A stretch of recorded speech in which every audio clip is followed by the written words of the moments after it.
Government వచ్చేసి మా government వచ్చి దాదాపుగా 2 సంవత్సరాలు కాలేదు, సంవత్సరం 9 నెలలు అవుతుంది. గతంలో వాళ్ళ గవర్నమెంటు వాళ్ళ అధికార పక్షము 3 సంవత్సరాల నుంచి వాళ్ళే కౌన్సిల్ ఉన్నారు. ఇప్పుడు కూడా వాళ్ళే కౌన్సిల్ ఉన్నారు. చైర్మన్ వాళ్ళే, కౌన్సిల్ వాళ్ళే, ఏ తీర్మానం చేయాలనే వాళ్ళే నెగ్గే పరిస్థితి ఉంది. ఈ 2 సంవత్సరాల్లో వర్షాలు ఎక్కువ ఉన్నాయి. వర్షాలు పడుతుంటే కన్నా కాలువలు రోడ్ల మీదకి వచ్చేసి వాటర్ మొగలో నీళ్ళు ఉన్నాయి. దానికోసం అనేసి మా ఎమ్మెల్యే గారు ప్రతి వార్డు నందు ప్రతి రోడ్డు నందు పరిశీలించి ఈ వార్డులో ఇక్కడ వాటర్ నిలబడుతున్నాయి, ఇక్కడ రోడ్డు వేయాల్సిన పరిస్థితి ఉంది, ఇక్కడ కాలువలు తోవాల్సిన పరిస్థితి ఉంది అనేసి ప్రతి చోటుకు పోయి మున్సిపల్ కౌన్సిల్కి ఏ తీర్మానం తెచ్చినా కానీ దాన్ని ఓడించడము, దాని తీర్మానాన్ని పాస్ కాకుండా చేయడము, పొద్దుటూరు అభివృద్ధి నిరోధకంగా నిలిచారు ఈ వైసీపీ నాయకులు. ఈరోజు చూస్తే నిన్న జరిగిన ఇష్యూలో ఎమ్మెల్యే గారు 3 గంటల 40 నిమిషాలకు ఎమ్మెల్యే గారు వచ్చినారు. ఈ కౌన్సిల్ వైసీపీ కౌన్సిల్ కానీ చైర్మన్ కానీ వైస్ చైర్మన్లు కానీ 4 గంటల 10 నిమిషాలకు వచ్చారు. చైర్మన్ గారు ఫోన్ చేసినారంట బంగారెడ్డి గారికి. ఫోన్ చేసి అన్న మీటింగ్ స్టార్ట్ అవుతుంది, ఎమ్మెల్యే గారు వచ్చారంటే, అమ్మ నేను నిద్రపోయే టైం 4 వరకు, నేను 4 తర్వాతనే వస్తాను, అంతవరకు నువ్వు ఏమైనా పోవాకు, నువ్వు ఆగు అంటే కౌన్సిల్ అందరూ కిందనే ఉన్నారు, చైర్మన్ గారు కిందనే ఉన్నారు, పైకి రాలే.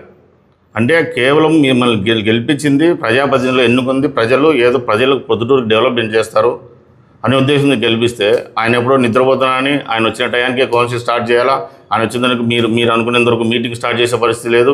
ఎమ్మెల్యే గారు ప్రశ్నిస్తే కొద్దిసేపు 5 నిమిషాలు అర్ధ గంట లేట్ అటు ఇటు అవుతుందని చైర్మన్ గారు చెప్పే పరిస్థితి వచ్చింది.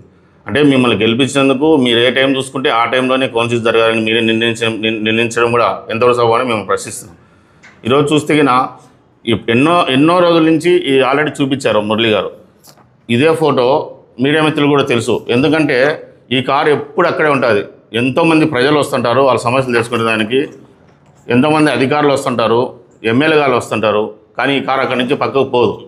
ఎమ్మెల్యే గారు వచ్చినా కూడా కారు అక్కడే ఉంది. ఎమ్మెల్యే గారు కారు దిగాలంటే డోర్ కూడా రాలేదు, డోర్ కూడా రాని పరిస్థితి, అక్కడే ఉంటుంది కారు. అంటే అధికారము మాదైతే మీ బలం అక్కడ ఉందని కౌన్సిల్ అంతా మున్సిపాలిటీ అంతా మీరే ఆక్రమించేసి ఏ అధికారి పనిచేసినా కానీ ఏదో ఒకటి తొండి పెట్టి వాళ్ళకి లిటిగేషన్ పెట్టి వాళ్ళు ఇబ్బంది పెడుతూ అంతా అక్కడే కౌన్సిల్లోనే అక్కడే మున్సిపాలిటీలో మీరు తీసుకొని పొద్దుటూరు అభివృద్ధి జరగకుండా ఆపేది ఎవరో ప్రజలని తెలిసింది. ఇంకొకటి ఇష్యూ జరుగుతుంది, సీసీ గారిని సస్పెండ్ చేశారనేసి కమిషనర్ గారు తెలియకుండానే ఎన్ని ఈ అజెండాలకు తీసుకొచ్చారు నాకు తెలియదు అనేసి బైకాట్ చేసి కమిషనర్ గౌరవంగా ఆయన పరిధి ప్రకారం బయటికి వెళ్తుంటే మున్సిపల్ కౌన్సిలర్లు వైస్ చైర్మన్లు కమిషనర్ గారిని నోటికి వచ్చినట్టు అర్రే తర్రే అనడము, నీ ఏదో చూస్తాం, నీ కథ చూస్తామని బ్లాక్మెయిల్ చేస్తూ బెదిరిస్తున్నారు. ఇంకా మా వార్డు కౌన్సిలర్ గర్షపాటి లక్ష్మీదేవి ఆమె వార్డుకు చేసిందైతే శూన్యం. ఏమైనంతవరకు పొద్దుటూరులో కానీ ఒక అభివృద్ధి పని చేసిందైతే దాఖలాలు లేవు.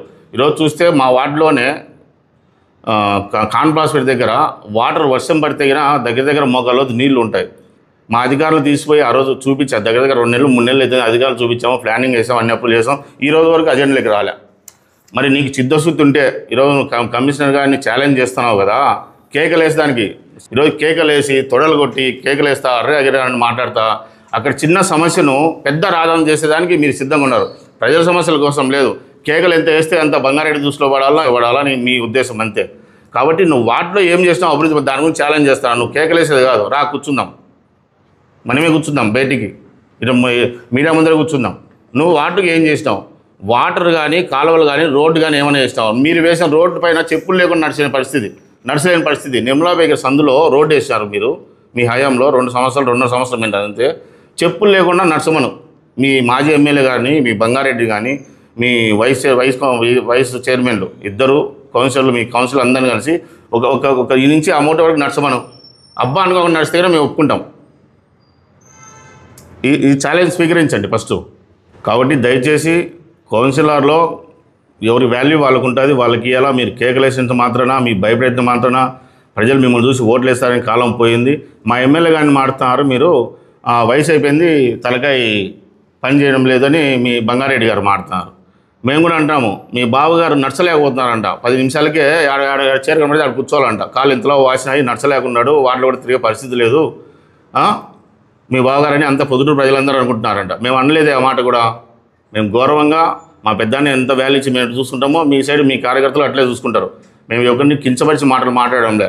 మా పెద్దనాన్న గారికి ఈరోజు 85 84 ఏళ్ళ వయసు వచ్చింది.